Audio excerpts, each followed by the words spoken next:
Okay, here we go, folks. We're going to start off with the playing of the national anthem sung by Andrea Saunders. Please rise.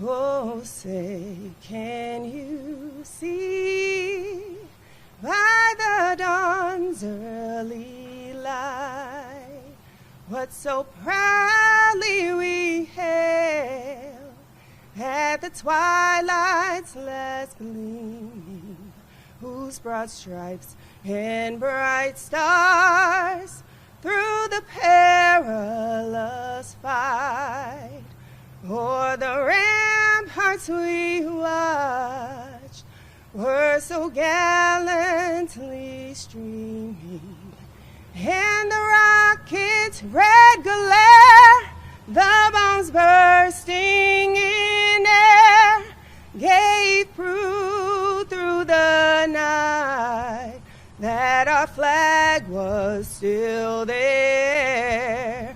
Oh, say, does that star-spangled banner yet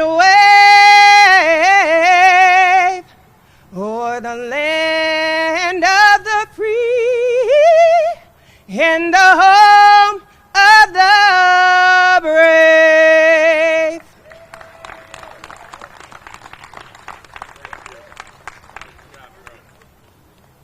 How good was that?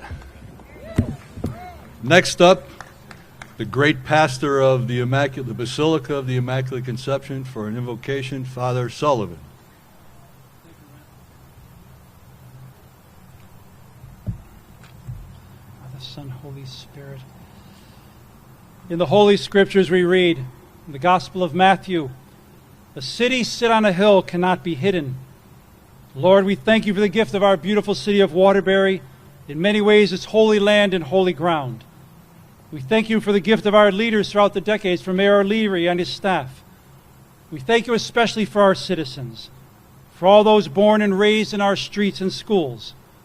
We thank you for the life and light and growth in the lives of so many. In particular today, Lord, we thank you for the gift of David Wallace, and the life and light and pride he brings to our city and beyond. We ask for your abundant blessings upon him, his family, and his future. Help us always, Lord, to be a city that radiates goodness, virtue, justice, and peace, but ultimately a city that shows forth your life, light, and love in a world that needs you so much. Help us to remember always that you are the key that opens the heart of every human person. But we ask your continued blessing upon us and upon our beautiful city. Through Christ our Lord. Amen.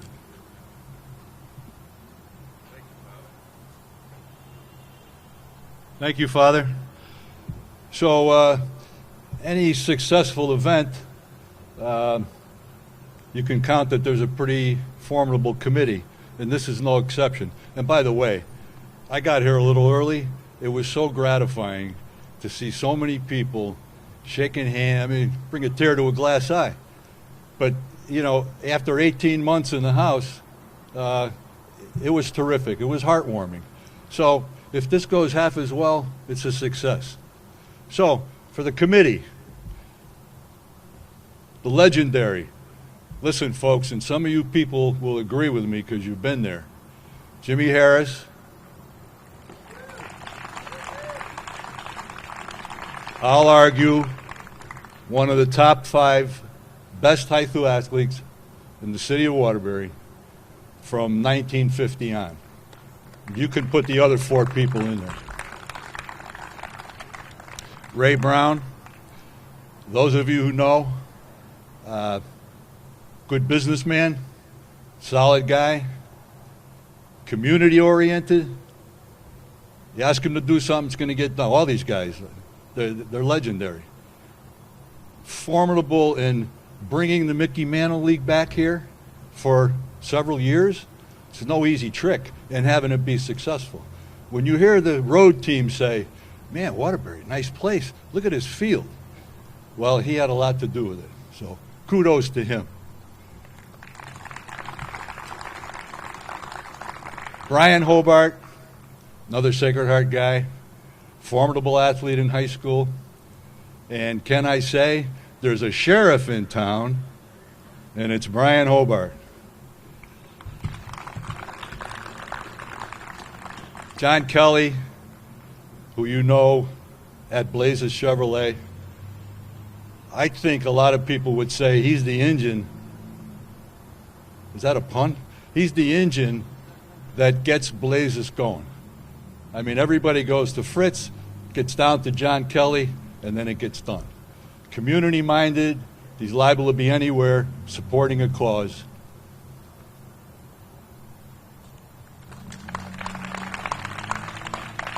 And of course, Fritz, obviously successful businessman,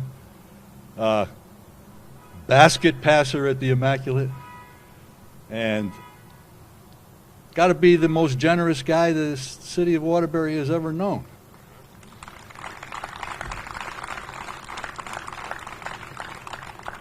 When you can't exaggerate about a guy, and you know he's something special, because nobody has ever gone to him and got turned down.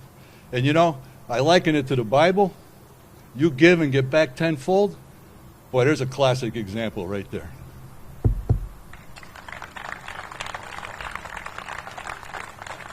Okay. Welcome, one and all, for the honoring Waterbury native Dave Wallace in recognition of 5 decades in professional baseball and an exemplary career,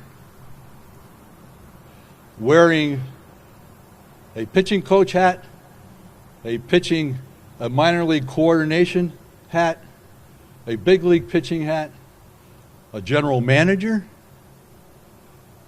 and the coup de grace, he gets picked for the pitching staff of the U.S. Olympic team, who happened to finish second to get the silver medal. Talk about just touching the surface. Well, that's it. I'll figure out where I am here now. Well, we're gonna go to our first speaker, and it's none other than the mayor for his opening comments. Mayor O'Leary.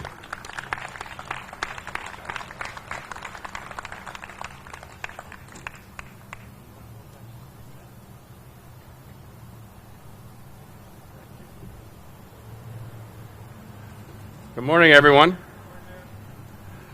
What a great crowd. We should do this more often. We're honored to have Dave Wallace with us this morning, and I definitely want to acknowledge Father Sullivan for opening up this ceremony with a blessing. I also, of course, want to acknowledge the committee that made all of this possible. On a personal note, Dave, I'll be happy when today is over so Jim Harris won't be driving us all crazy. He's put a lot of time and work into this, as have all the other committee members, but he's a good personal friend of all of ours, and I'm glad to hear those kind words about his athletic accomplishments, so all the way back to 1959. I'll have some fun with him later about that. I was 1 year old then. But it's really nice to see everybody here this morning to honor someone so important to our city and his legacy. Born and raised here, and 50 years of Major League Baseball life, and it's fun. It's a great thing. We have Senator Joan Hartley with us here today as well, Representative Jerry Reyes. We have our police department chief and his team, fire department chief and his team, and we've got our horses behind me. You got it all going on here today, Dave.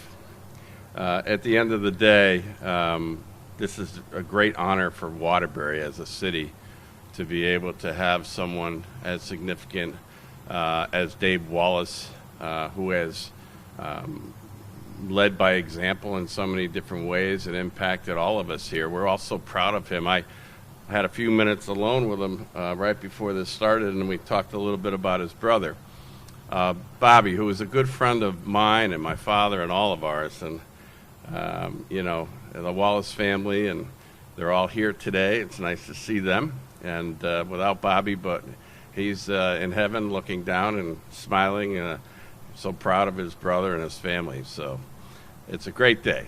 It's a great day. So I'm going to read a proclamation that Ron is kind enough to hold for me.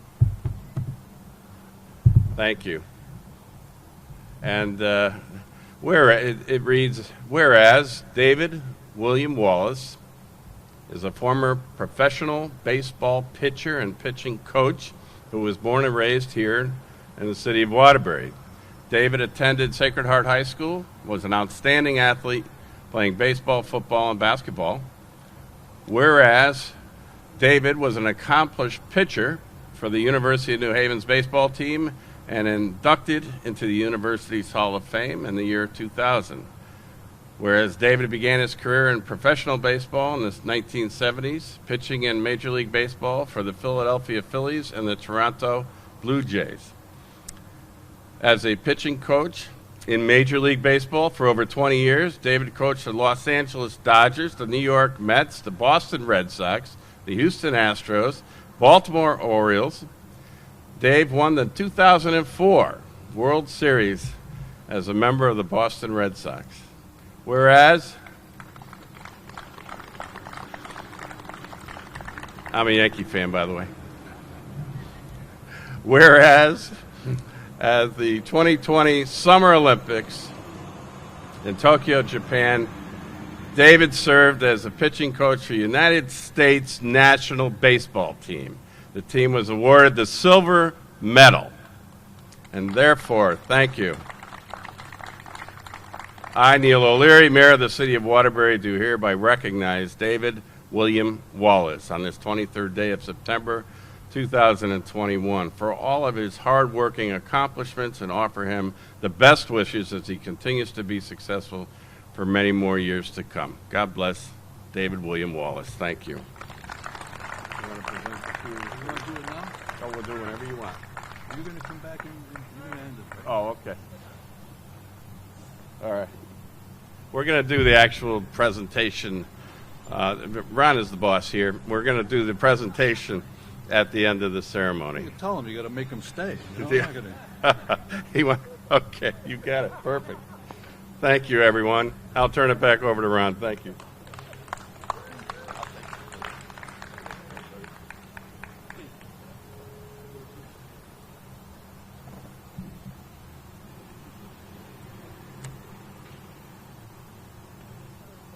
So our first speaker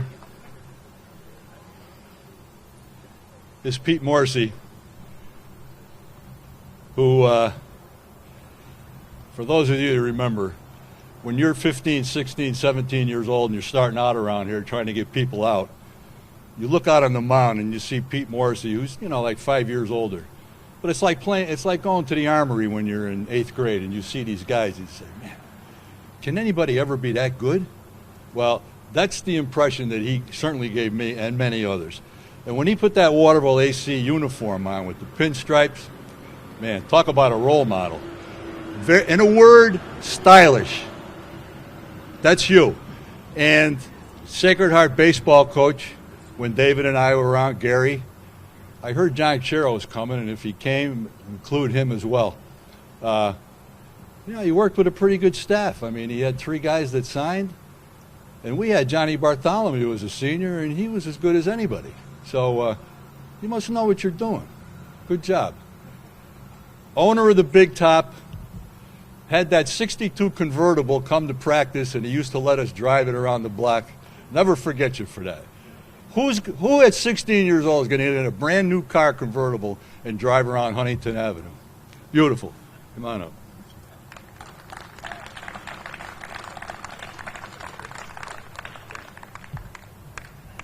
Thank you, Ron. I can't believe all that he said. I don't think I'm a role model, but accidentally maybe. I'm so honored to be here honoring David. He came to me when he was like 15 years old, and He was just a great pitcher. He threw very hard. He did not have any control. He didn't know where the ball was going. And after 4 years, he still threw hard, and he still couldn't throw strikes. But eventually, he developed into what he became, and his career has just been fantastic of what he's accomplished. Seriously, it's amazing what he has done. But I want to share one little tidbit with all of you people. When Dave was 16, he needed a part-time job in the summer, so he came up and mowed my parents' lawn. My mother gave him $20 and a glass of lemonade, and that was his summer job. Every now and then he'd cut the grass. And throughout the years, later on, when I was about and here and there watching a game on TV, all of a sudden Dave would come out and speak to a pitcher, whether he was with the Mets or the Orioles or the Red Sox, and I would say, "There's my gardener." And they'd say, "What?" So anyway, well, that's all I can say. Congratulations, Dave, and thank you, Ron.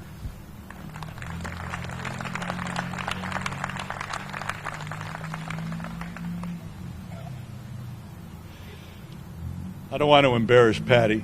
Dave's sister Patty is in the front row here. She chooses not to say anything, but she did share a story with me. So to temper all of this gratuitousness today, let me just say that I heard that when Brother Bobby and Dave had a paper route up in Oakland Avenue, Fulton Park, Bobby was the businessman, and David, followed along. And David and Bobby was very precise, put every paper near the mat, go to the next house. David threw the papers in the gutter in the sewer and didn't really deliver the papers. Now let me ask you to guess, who got Newspaper Boy of the Year? You care to admit that?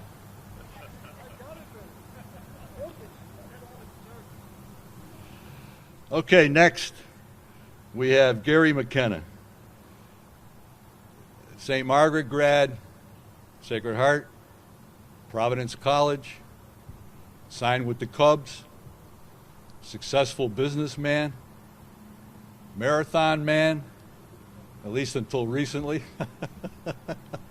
And all I can say is he's a gentleman's gentleman. Gary McKenna.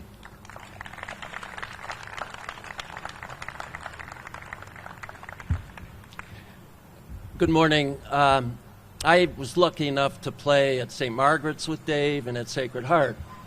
And I was an infielder. So at St. Margaret's in particular, it was a boring time of my life and also very exciting. It's exciting when we were up at the plate because we scored runs and we beat the other team. And it was boring as hell in the field because Dave struck everybody out. And if it wasn't striking them out, he was walking them. So we just stood there like statues in the infield until it was time to go in and play. But Dave was always the leader on the field, best player on the field, and also the leader and mentor in the locker room. He took the younger kids like me under his wing, and he obviously his teaching skills, his people skills, and his baseball acumen is beyond measure. And to listen to him talk about pitching, both when he started, which it was an art, and now it's an art and a science, and Dave just adapted, and obviously he's a tremendous teacher and great example, and Waterbury should be so proud. And unless I'm mistaken, and I could be, I think of all the boys that played at Fulton Park and Hamilton and all the great fields, and there's hundreds and thousands of boys and men. Only one person has a World Series ring, and Dave has 3 of them. So he just needs to be celebrated as, words cannot describe the success he's had in a very, very tough business. Thank you.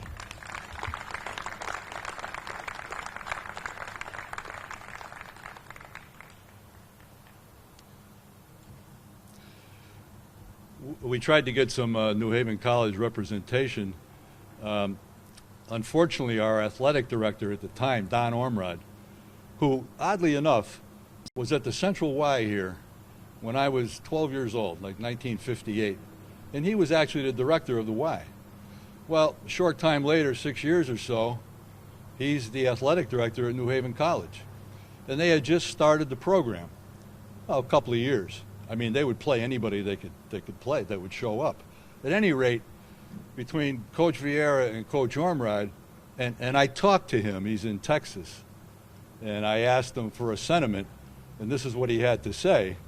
Oh, I remember Davey. He's 92 years old, God bless him. I remember Davey.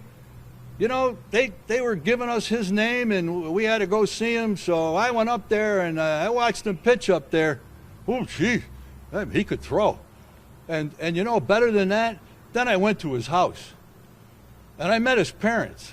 I'll tell you, what terrific parents. I had such a good time that day. Frank and Muriel. Are you enjoying this? And Bobby? But a terrific story, you know, obviously from the heart, and remembering it, 70 years later? But the last thing he said was, boy, could he throw that speedball? We all understand that. So thank you, Coach, and good health. The next speaker, Joe Palladino. He started out at Naugatuck Daily News. He covered the Whalers, came to the Republican and American. The thing about Joe is he never lost sight of local, here, kids, Waterburyans. You know, when you're a sports writer, you're apt to go everywhere, especially if it's part of the job. And he tried it, and he didn't really care for it. He says, I want to be with the kids here. And that's what he did for 22 years. And he actually, is his name Jim Shannon? I researched a little bit, and Jim Shannon talked about how Joe revolutionized the Republican and American in that he initiated the whole Twitter idea, and then he started a red zone, which is he would video people at games, and they could turn it on the next day, and they could watch themselves. So sports writers, they have a legacy because they could pull out their print and they could read their print. Joe Palladino, ahead of the curve, he could pull out his print and he could pull out the videos. I just think that's fantastic. Waterbury was lucky to have him. I know you like Dave and Charlie Brown and Bobby Bellmere better, but I still love him. And I think he's a hell of an asset to the city of Waterbury.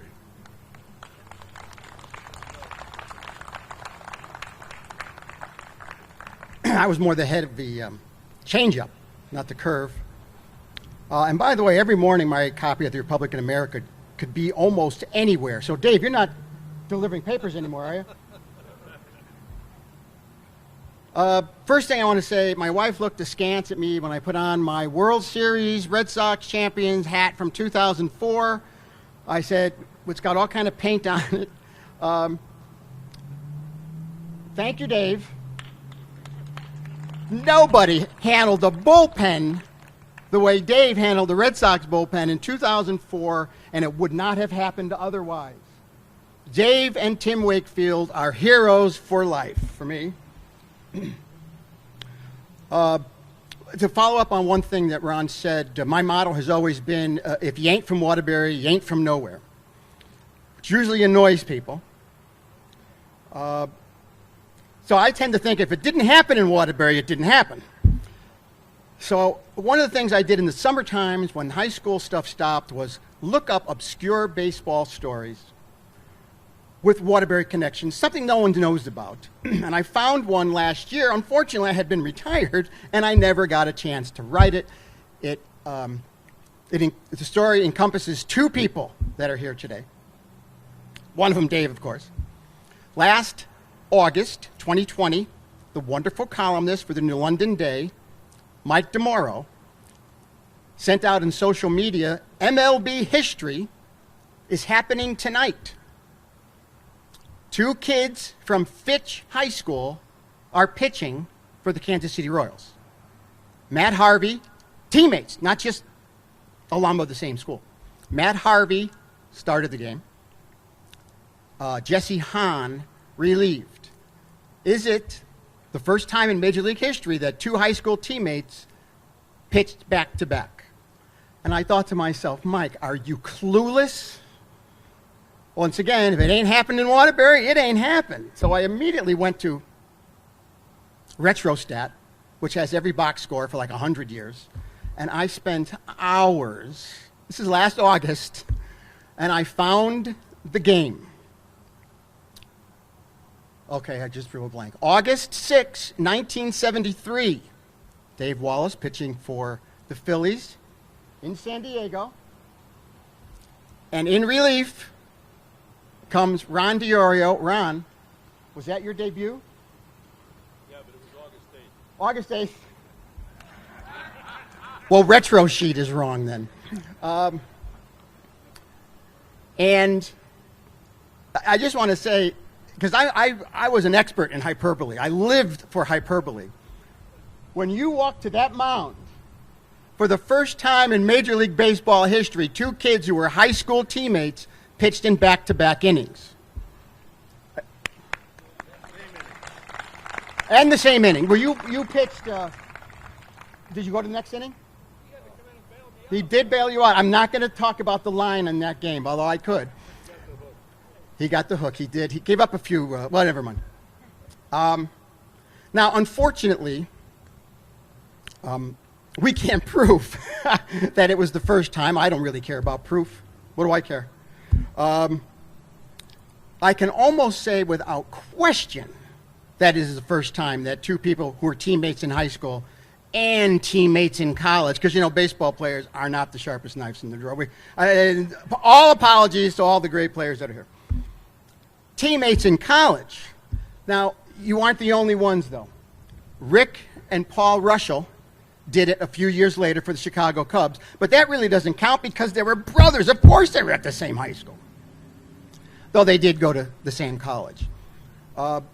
So for all the things that Dave has done, and you've heard about him, there's nothing I could ever possibly add. But that, to me, is one of the things that sets this town apart. We've had so many kids play professional sports, minor league sports, but two guys, good old Sacred Heart, University of New Haven too, back-to-back in a Major League Baseball game. I think first time in Major League Baseball history. So let's give it up for these two fellas, would you please? Way to go, fellas. That's all I got. Otherwise, Ronnie was way too kind. Don't pay any attention to anything he said. Thank you very much, though.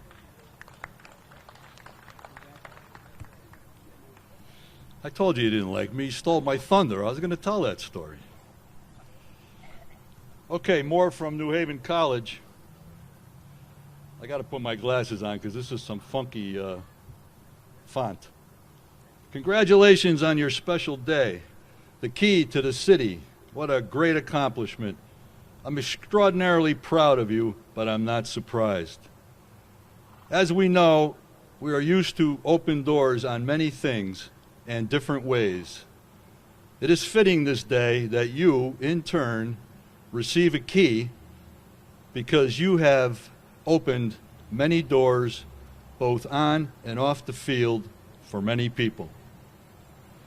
Looking back, I don't believe you could count the number of people that have opened doors due to your great insight in baseball, but also with your trusting, kind, caring, and warm demeanor. You want me to repeat that?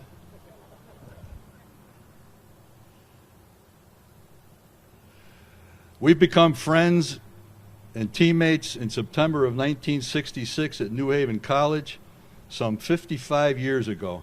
And I can honestly say that you are the same person today as you were the day we met. Together, you, Ron DiOrio, and I had a combined record of 76 wins and 14 losses at New Haven. Not too bad for a third of the pitching staff. So enjoy, my friend. The Lord knows you deserve it. You are a special man. John Krewicki.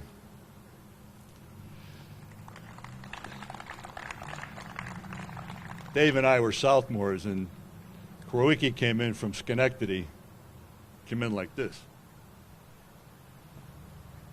That's not actually the way you show up in front of Vieira, but he did it, and he got away with it. And there wasn't any doubt that he always thought he was going to win, and oftentimes he did. Great guy.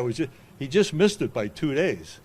Came to visit his sister in New Milford, and he just flew back 2 days ago. Really felt bad about it. But I know he sees him in Florida, and he'll see him again.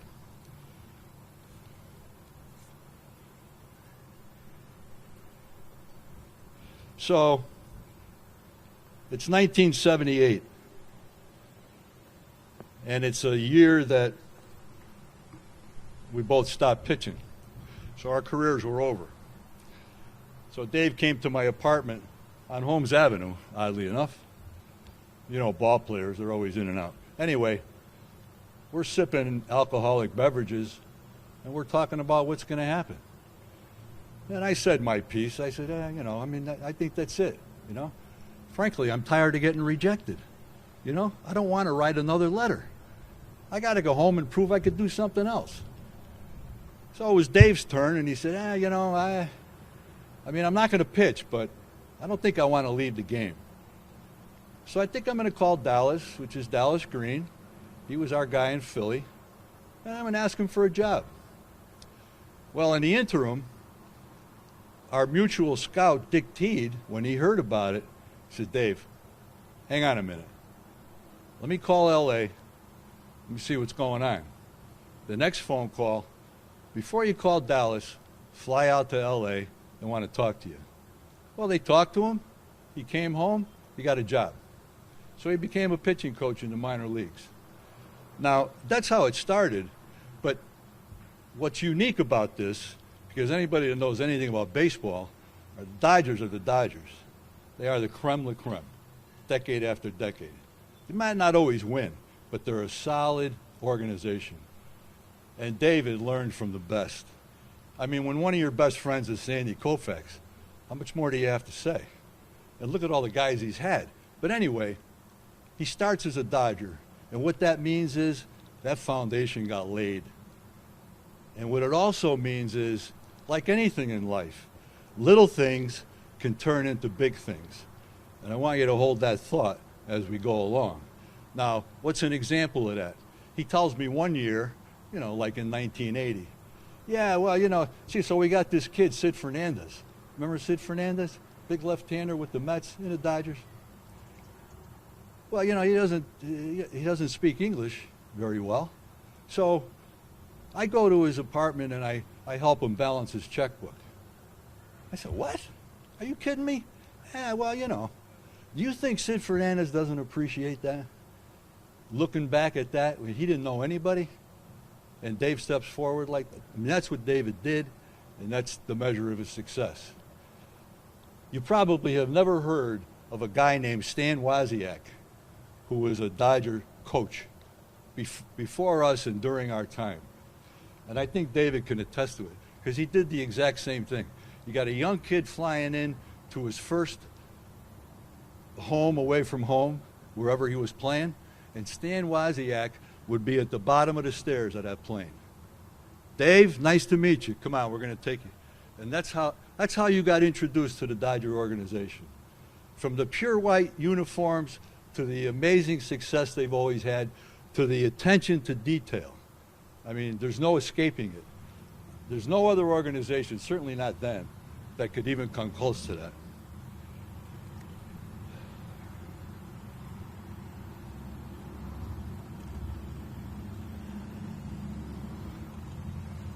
Okay, how about another letter? I think you'll like this one. The preface is, Ron, I've attached my remarks regarding Dave's honor in getting the keys to Waterbury for this Thursday's festivities. I wish that it was possible for me to be there, but that's how it goes. Have a great day, and please extend my fondest greetings to all. Thanks for remembering me. And now I will read. Dear Dave, not everyone wants their success to be celebrated. It can be hard to accept praise for your accomplishments, but in your case, it needs to be recognized. Is there any better way to have your success recognized, to have it done in the hometown, Waterbury, and amongst your family, friends, and contemporaries? I think not. Congratulations on your personal life accomplishments and on your baseball life achievements. I'm so happy to be able to share this special moment with you. See you at Starbucks Indian Town Road soon. Dick Yuskis. That's a class act right there. Anybody that knows Dick Yuskis. Not only because he wrote that. Okay. What other secrets am I going to unveil?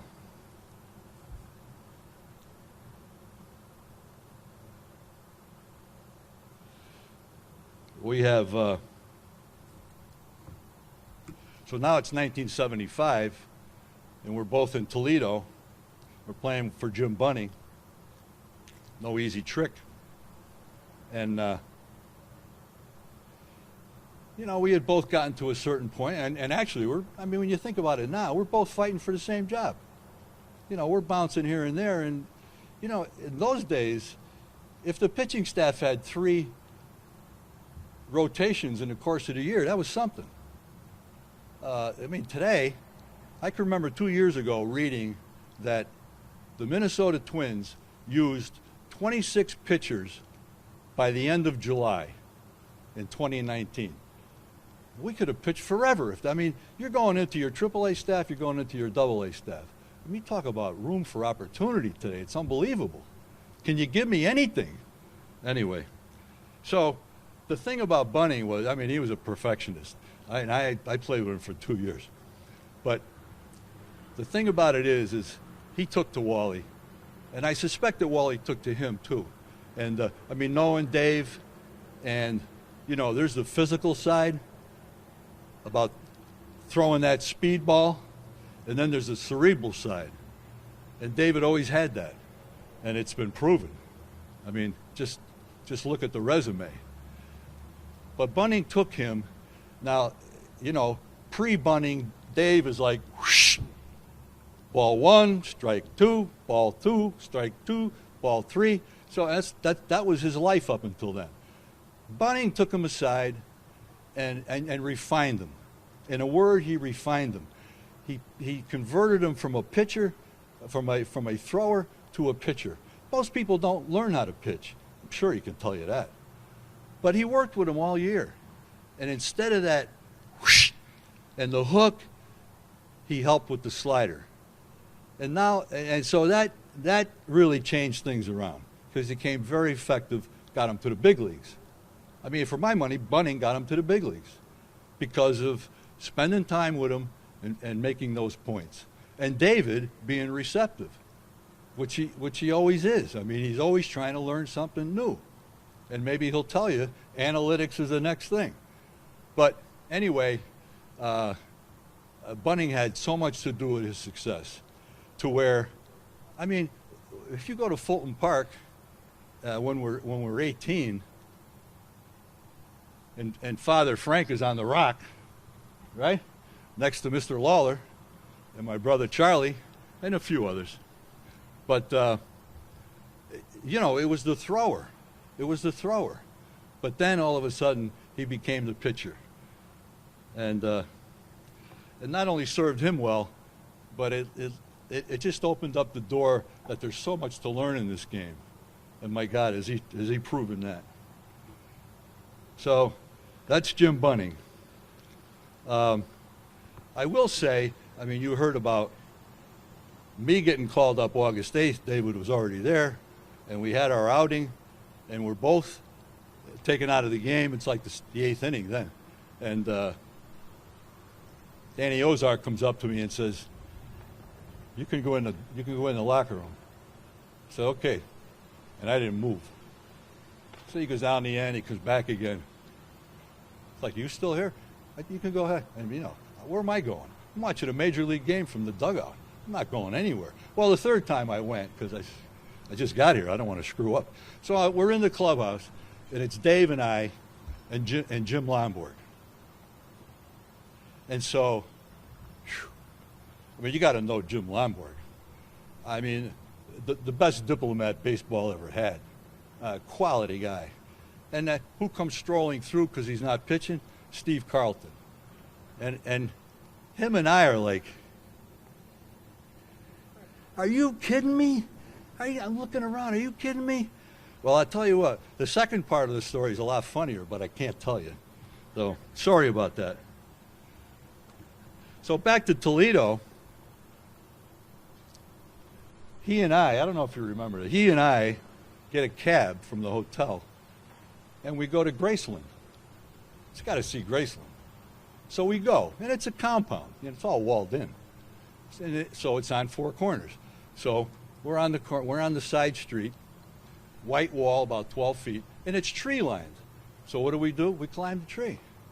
So we're up in the tree and we're looking in. Elvis! You remember that? Elvis! I don't think Elvis is coming out.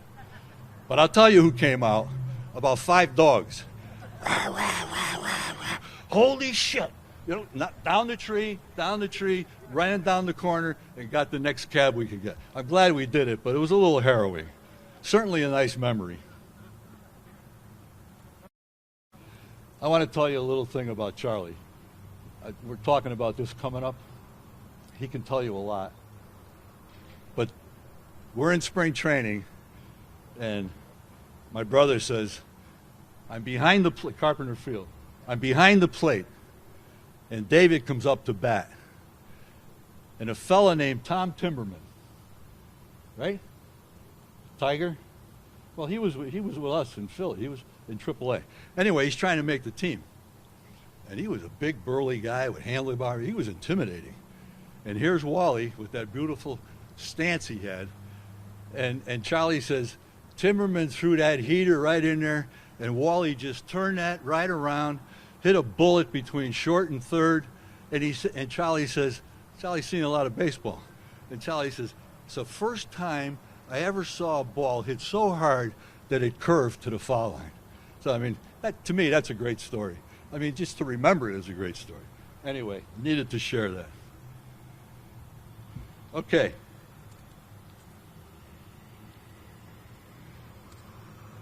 My dear friend Don Harrison.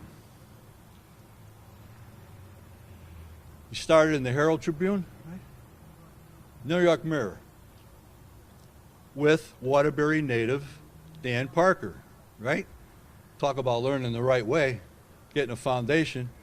We're lucky enough to have him come up here, becomes a sports editor, later becomes an author, wrote a book on baseball, Connecticut people that made the big leagues, wrote a book about basketball, renowned basketball players in the state, and other books, Fairfield 25+1, and others. Wrote for the Times, Sporting News, Sports Illustrated, did a little bit of it all.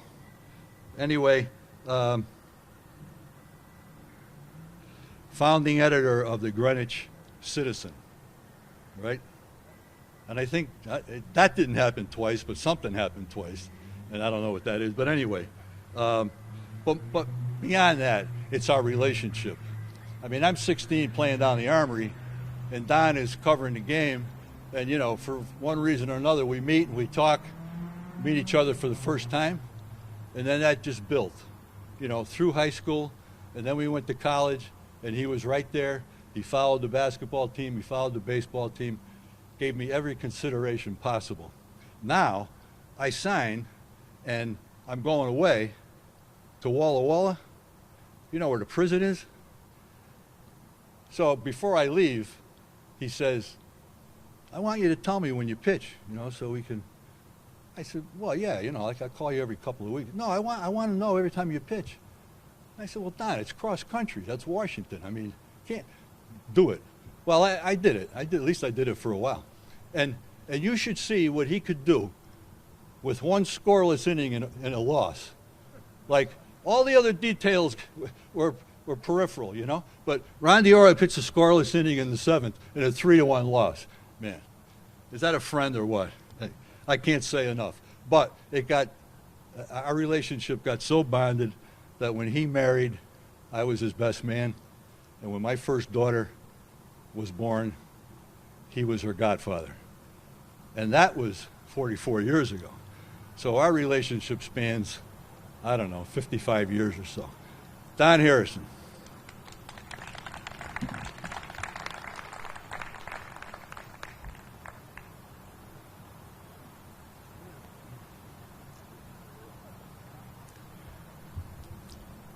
Ron is amazing, isn't he? He really belongs on television or somewhere, but he's terrific. He's great.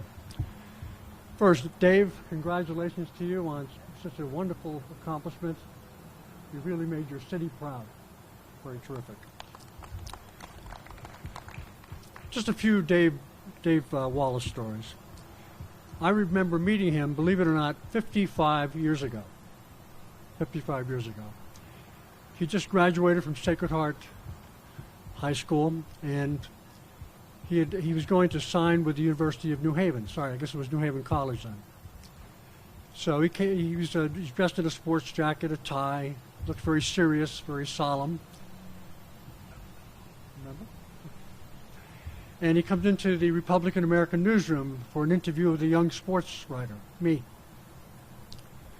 So we had a nice chat, and I think a little bit later, Coach Porky Vieira came down to be with us. Fast forward 2 years. Now Dave is one of the top pitchers for New Haven, he and Ron. And I'm covering a game against their bitter rival, Quinnipiac. They had no love lost between those two schools.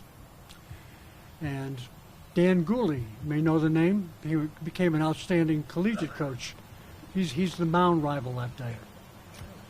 I don't know how many home runs Dave hit in his playing career, but he whacked one that day off Gooley. Remember? Remember that. All right, 1981. I'm covering spring training for both Waterbury newspapers. I'm in Vero Beach with the Dodgers. And Dave now is the pitching coach for the Vero Beach Dodgers, the Class A team, Florida State League. And we're chatting for a while. Now, you remember Don LeJohn, who managed the Waterbury Dodgers here for 4 seasons? He sees us, he comes over, we start chatting. Next thing you know, the Dodger manager, Tom Lasorda, comes over. Makes it a foursome. So we're there for about an hour chatting. And of course, Lasorda, being who he is, he held court for most of the time. But Dave makes some very sage observations of his own. And Lasorda's taking it all in. The headline for that piece was, Wallace feels comfortable wearing Dodger blue. But I think the closing line of that piece really nailed it. Dave said, I think this is going to turn into something really good. How right he was, huh? Right? Right? Thank you.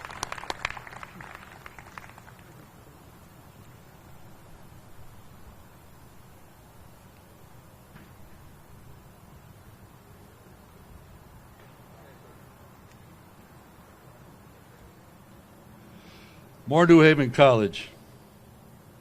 This is special. So proud of my good friend and former teammate as you receive the coveted Key to the City Award. To be honored by your hometown is very special and something you will always remember. You often told me how much you enjoyed Waterbury, its people, and its surroundings, and how fortunate you were to be raised there. The most important part of any journey is the start, and the city of Waterbury certainly helped pave the way for you. To this day, whether on the field or off, you've always been the nicest and most considerate person to everyone. Wishing you good health and happiness. Gary Libator.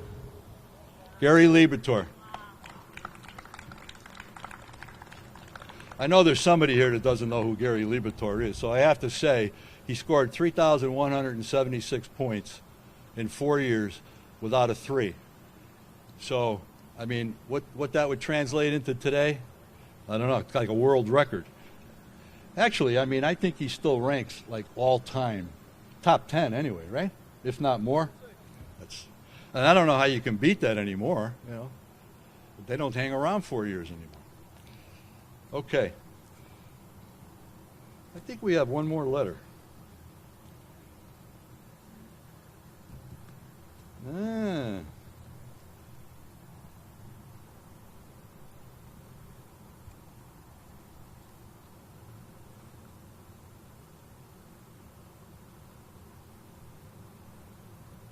Oh, this is terrible.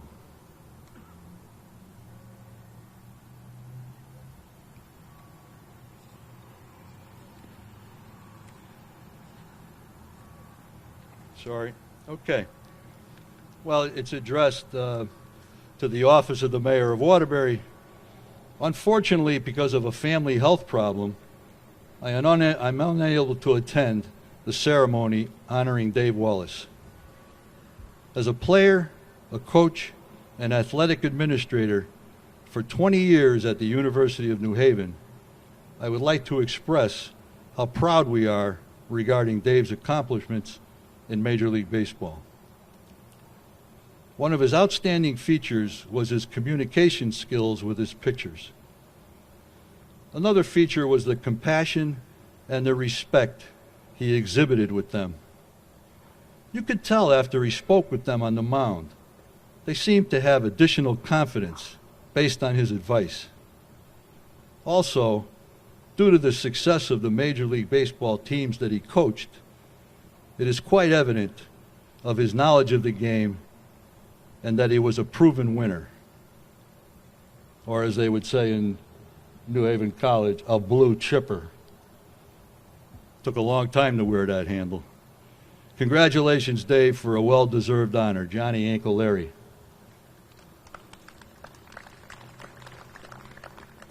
Johnny Ankle Larry knew what he was talking about. He played with us in the first fall league. I don't know why he played, because he graduated. He hit about 480. I mean, the man can flat out hit. And that's without ever getting an infield hit, right? Poor guy couldn't run, but boy, he could hit. Joined the Robusto Braquettes, and they went all over the world. He showed me a ring one day that was all world. I mean, it challenged what Steinbrenner was putting out in the 70s. So they were way ahead of their time. Next.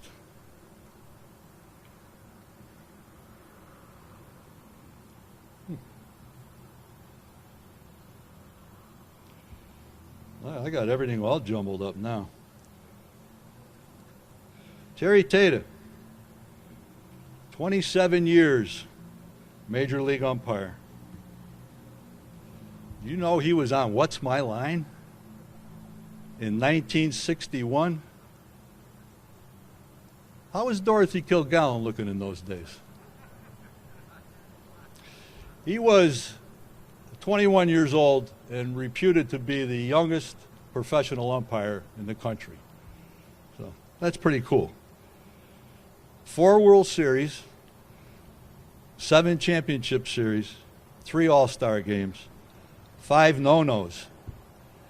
You know, you had Necro on August 6th. I mean, I'm reading it. I said, August 6th, 73.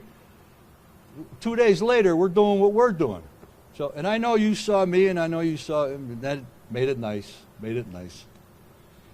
Till I gave up that dinger to Cito Gaston, right? You had to see that. You had to be there for that game. I value our friendship, then and now. Terry Tata.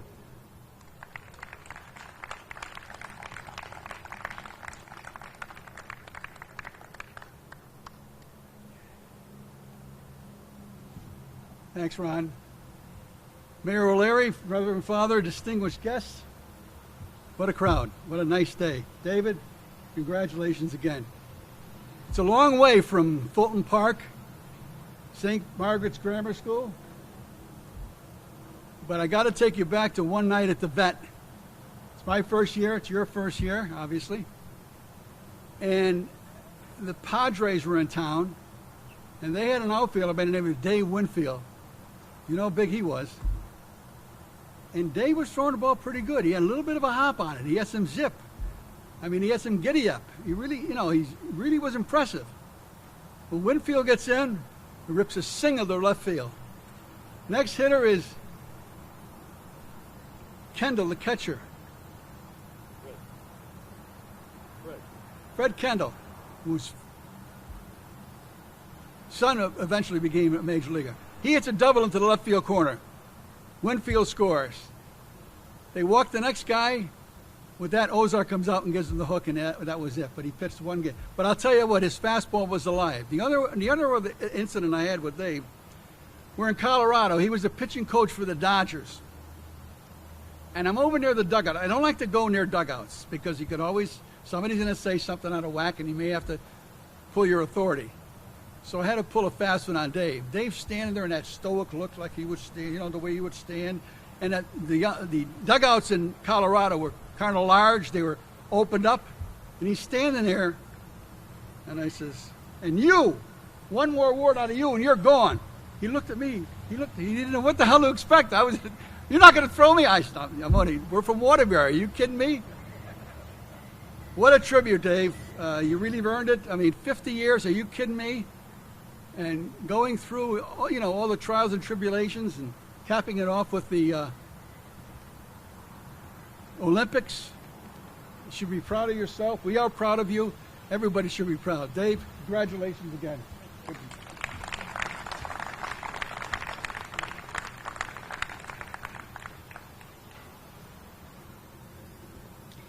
Well, you're getting the idea how everybody feels about Dave. And I could spend all day talking about it, believe me, because it'd be easy. But this is what I want to end with. You know, I said little things can become big things.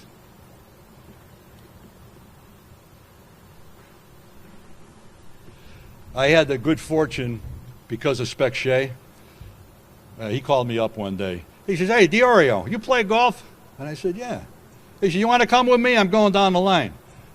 I said, yeah, I'll get on the line with you. Well, I got in his Cadillac, and he drove, and all I did was say, hey, Spec, how you doing? And we got to Mount Kisco, and that was the beginning of a friendship. I mean, he took to me, and I'm forever grateful for it. But anyway, boy, I'm losing it. I'm sorry, because this is important.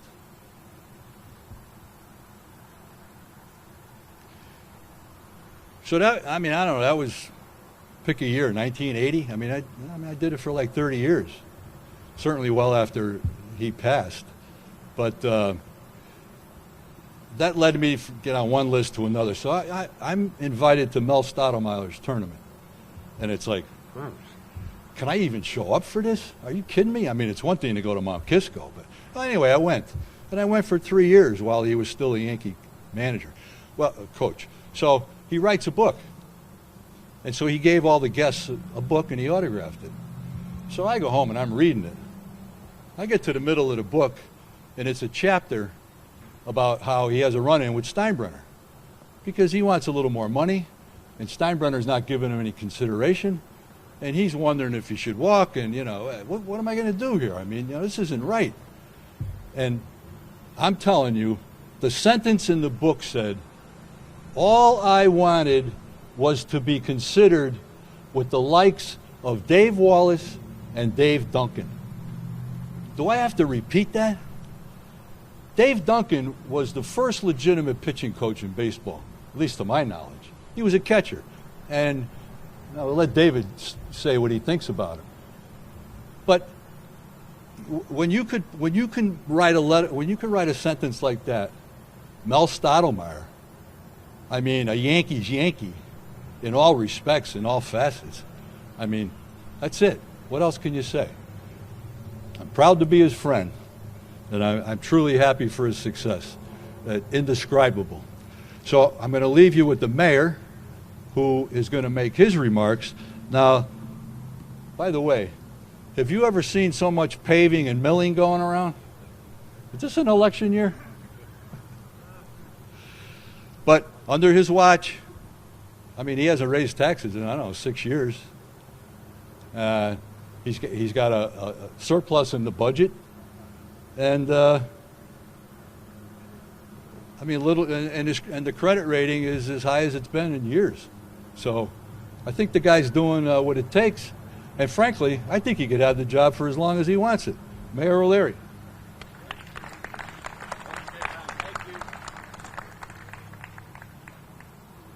Thank you, Ron. Thank you for all those great stories and that long walk down memory lane. And I just broke the key. Oh, no. There we go. So without further ado, we will present the key to the city to Mr. Dave Wallace and hear his remarks. But I want to also introduce Senator Joan Hartley and Representative Jerry Reyes, who just passed along their congratulations, and we'll take a little photo presenting the key, and David will speak. Thank you. Come on up here if we can. Joan? Jerry? You get the middle. It's your key day.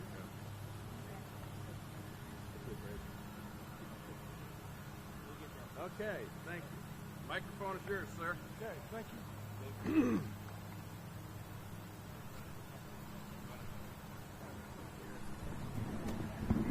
What the hell am I going to say after a bunch of lies?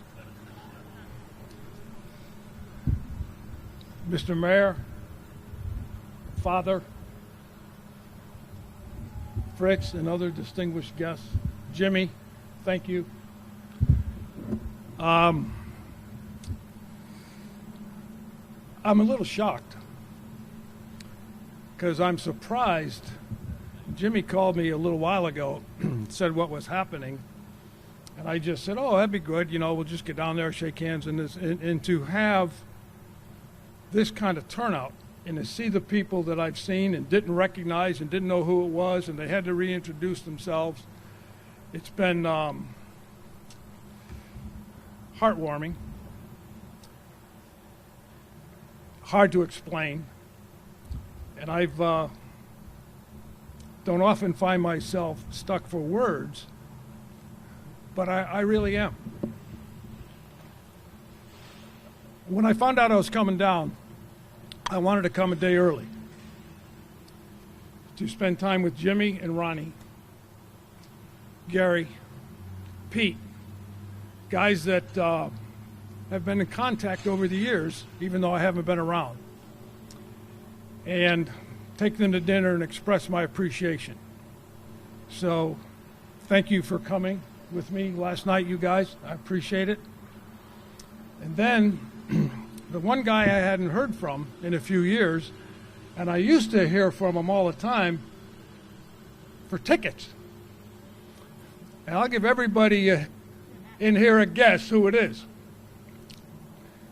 Tiny John Maya. So Pete says to me last night, "Hey, Timmy, Pudgy's son is playing, singing. You know, I hear it's really good."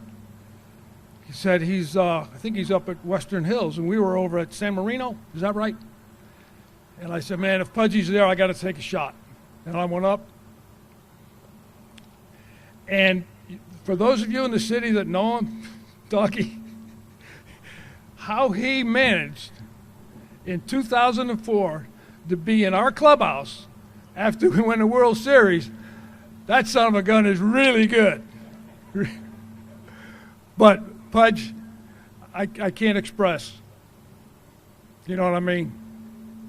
And the other reason I came down, I got here early and I drove around the city, walked around downtown, which was kind of tough to do. Went to the Immaculate, said my prayers.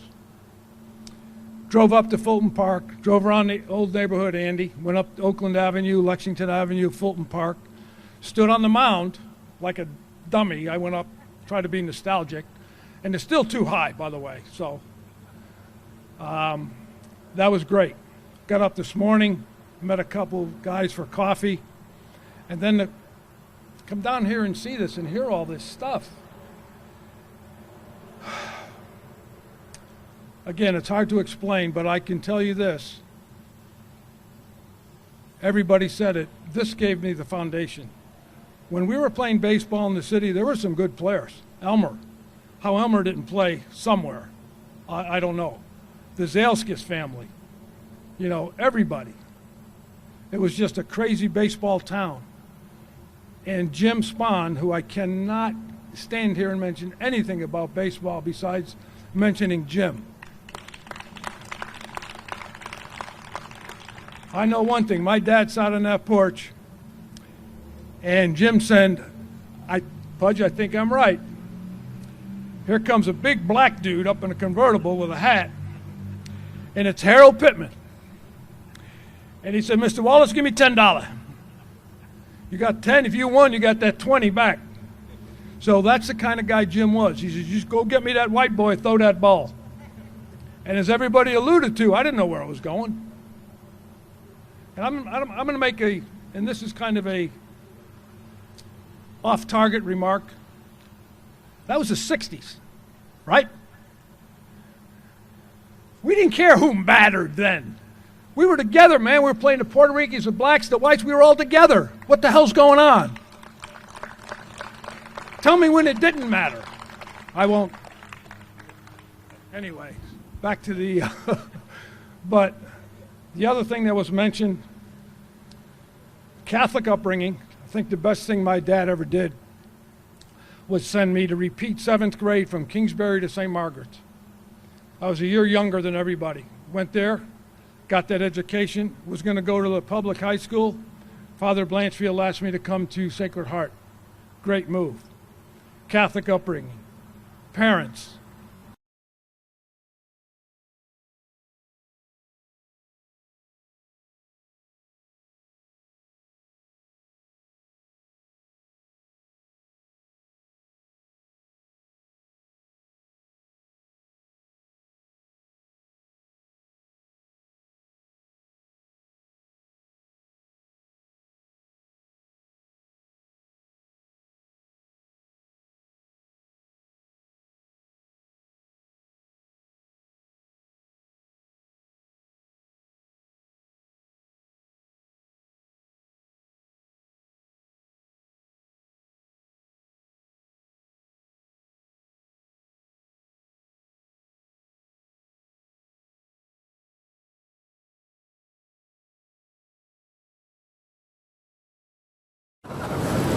I mean,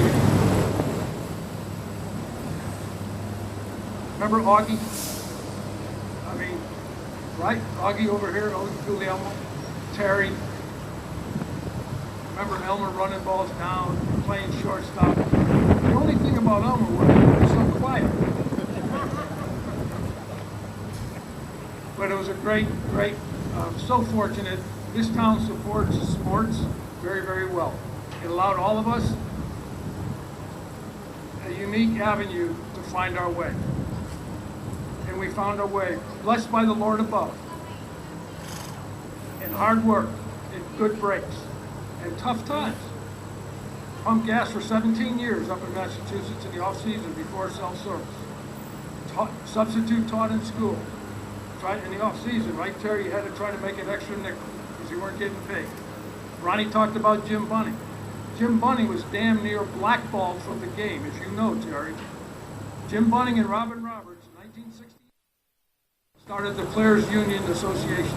They didn't have anything.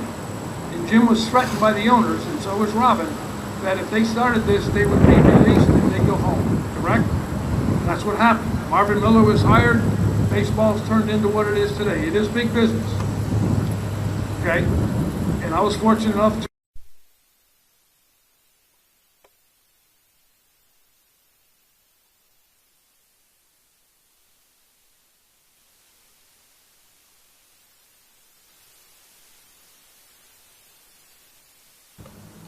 but when you have to teach, you learn. I was very fortunate. Everywhere I go to this day, no matter what organization where you are, what did you guys do with the Dodgers in those years? Well, when you're standing, what they have, they call a string area. There's 6 mounts. The strings are down there. The strings are strings with the strike zone. And we still use them. I use them. A lot of teams don't. We use it. We use it. And when you're standing there, and behind you is Roseboro, God bless Campy sitting down here in his wheelchair talking to the catchers, Drysdale, Osteen, Koufax, Padres. Johnny Padres, best pitching coach I've ever been around. Kurt Schilling's career around. When you just listen, what, we got 2 eyes, 2 ears, and 1 mouth for a reason? You see and hear twice as much as you say. Shut up unless you got something to say. And I learned that. very, very fortunate to learn so much, not only about life. One of the best things that happens when you do what we do and you teach is not the Pedro Martinez's and the Greg Maddox's and the Kurt Schillings. You know what it is? I got a book in my locker. I think it was 2005 in Boston. And it was in an envelope addressed to me, of course, and there was a letter in the book. It said, "Dear Dave, you probably don't remember me, but it was 1981, and as Don said, my first year as a pitching coach. He said, my name is David Floyd. I was the last pitcher. I was the 12th pitcher on a low A minor league team, and I only played that 1 year, but you made me feel special." And I remember you saying one time, you know, pitching is not rocket science. He goes, "I want you to take this book and read it and remember me. Thank you very much for everything, David Lloyd." The book the guy wrote was about neuroscience, and he designed nuclear warheads for the United States Navy. That's what stands out. That's an impact on a life. The other stuff, the players are the reason. If we can help them a little bit, fine. Those guys are so talented. Terry, how good a Major League Baseball is, the NFL, the NBA, those guys are so talented. You know, I mean, and then you think you've accomplished something. And we were blessed enough, they brought up to go to the Olympics, which I couldn't believe. Because we have a lot of minor league players, a couple of retired big league players who are now back in the big leagues, David Robertson, Edwin Jackson, those type of guys. But you go in the Olympic Village, I was telling the guys, there's 13,000 world-class athletes working out in a building. Probably as big as this with 4 tiers. And your little rear end's going in there working out, and here you got 6'2", long-legged, strong pole vault throwers, women, guys. And here comes KD and Yao Ming and these guys coming in and working out. You go, oh man, you know, talk about being humiliated. That's world class, and they're amateurs. They have a hat, and the hat says, it has an Olympic symbol, and it says 365 athlete. And when you think about it, it's a good message. Those guys train every day, every year for 4 years to do one thing, win a gold medal. Or get a medal, as they call it out there, a medal. So, the media, Don, you guys, go back to Doc McInerney. Don, PJ, you know, the guys calling now. Thank you for staying in touch. You know, baseball conversations with Gene and Charlie and Ronnie down at, I think it was Chief Charlie's Steakhouse in Clearwater, which went on for hours after the games. Talking baseball, which doesn't really happen much anymore. They talk about analytics. Yes, it's there. It's real. It is a science. But you have to present that to human beings. So you got to know your audience. You got to know who you're talking to. Are you talking to Oral Hershiser, who can have an MBA in, you know, anatomy and figure out the way to throw a ball? Or are you talking to somebody, some high school kid from Arkansas, from the ghetto, who he doesn't have any idea. So everything has its own level that you have to go to. That's what it was. Nothing, no skill, blessed from the Lord above to be healthy, good family, good Catholic life, great friends, great foundation, the media staying in touch. I mean, I don't know what to say, and I'm truly humbled and so appreciative. Thank you so much, Mayor, Jimmy, Ronnie, Gary, Peter, all my friends, family that's here, Billy Ackerman, my sister Patty, and husband Jeff. Would you pay for dinner tonight, please, Jeff? Anyway, but the beloved attorney, the high-end car people who were, Fritz calls me after I was with the Mets, was so nice to me for 10 years. Said, here, come here, let me give you a car, go drive. My damn wife had to pick out some kind of fancy color or something. But that's the kind of people you're around. How could you not succeed? Really. At my brother's funeral, I met Father. My God, I felt blessed again. and to see him again, to be here. I truly thank you, each and every one of you, for taking the time. Demps, damn, man. Phil, whew, I couldn't play basketball, but look at those guys. They played with Deacon. I mean, I'm lost. But from the bottom of my heart, this is a great place. Let's keep it that way. Thank you so much.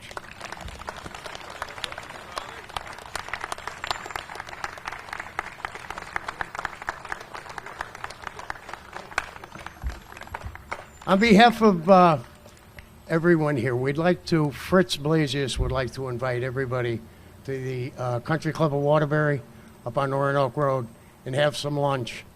And we'll see if we can get Ronnie to tell some more stories, okay? All right. Father Sullivan will say the benediction and prayers. You know, everyone, I was thinking we could just end with the Lord's Prayer, which I think all of us know. But before that, Dave, I know your faith is important to you. I'd like to give you a personal blessing. Could you just come here? Would you mind? Yeah. I'm honored. Please. Dear Lord, I ask you to bless Dave, his family, his loved ones. We thank you for the gift of life and light that he brought into the world, that he brings to the city, the pride that all of us share with him. We ask you to continue to give him health in mind and body and spirit. Fill him with your grace. Give him faith, hope, and love in great abundance. And we ask your blessing upon him in the name of the Father and of the Son, the Holy Spirit. Amen. Okay.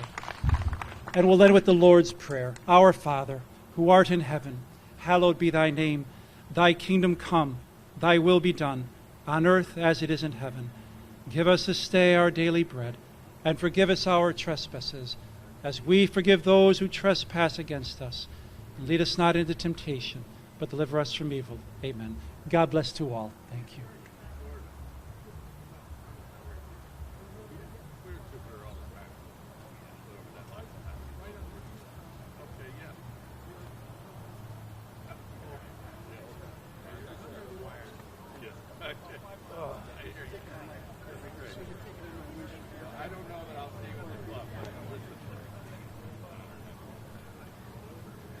Good job, Ryan.